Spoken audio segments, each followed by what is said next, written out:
दोस्तों, मृतक भोज पार्ट 7 पिछले पार्ट को जहां से खत्म किए थे वहीं से शुरू करते हैं। तो कोई ग्राहक भी मुश्किल से मिलेंगे।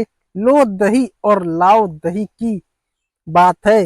धनीराम, 25,000 रुपए तो बहुत कम है भाई, और न सही 20,000 रुपए तो करा दो।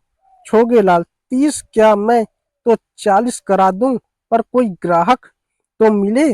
आप लोग कहते हैं तो मैं 30,000 रुपए की बातचीत करूंगा। धनीराम, जब 30,000 में ही देना है तो कुबेरदास जी ही क्यों न ले लें। इतना सस्ता माल दूसरों को क्यों दिया जाए। कुबेरदास, आप सब लोगों की राय हो तो ऐसा ही कर लिया जाए। धनीराम ने हाँ हाँ कहकर हामी भरी। भीमचंद मन से एक टक कर रह गए। यह सौदा भी पक्का हो गया। आज ही वकील ने बैनामा लिखा, तुरंत रजिस्ट्री भी हो गई। सुशीला के सामने बैनामा लाया गया तो उसने एक ठंडी सांस ली और सजल नेत्रों से उस पर हस्ताक्षर कर दिए।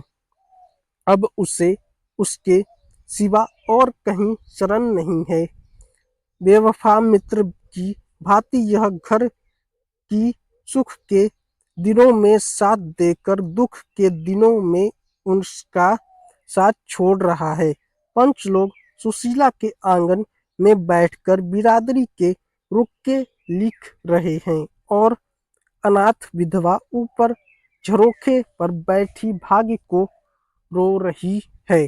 इधर रुक्का तैयार हुआ, उधर विधवा की आंखों से आंसू की बूंद निकलकर रुक्के पर गिर पड़ी।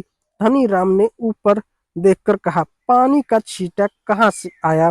संतलाल, बाई बैठी रो रही है।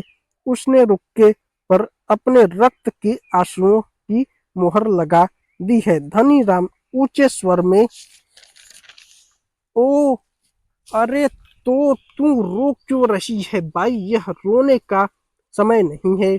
मुझे तो प्रसन्न होना चाहिए कि पंच लोग तेरे घर में आज यह शुभ कार्य करने के लिए जमा हैं। जिस पति के साथ तूने इतने दिनों भोग विलास किया उसी का पीछा सुधारने में तो दुख मनाती है। बिरादरी में रुक्का फिरा। इधर 3-4 दिन पंचों ने भोज की तैयारी में बिताए। घी धनीराम जी की आठ से आया, मैदा चीनी की आठ भी उन्हीं की थी। 5वें दिन प्रांत काल ब्राह्मण भोज हुआ। संध्या समय बिरादरी का ज्योतना सुशीला के द्वार पर बंगियों और मोटरों की कतारें खड़ी थीं। भीतर मेहमानों की पगते भी।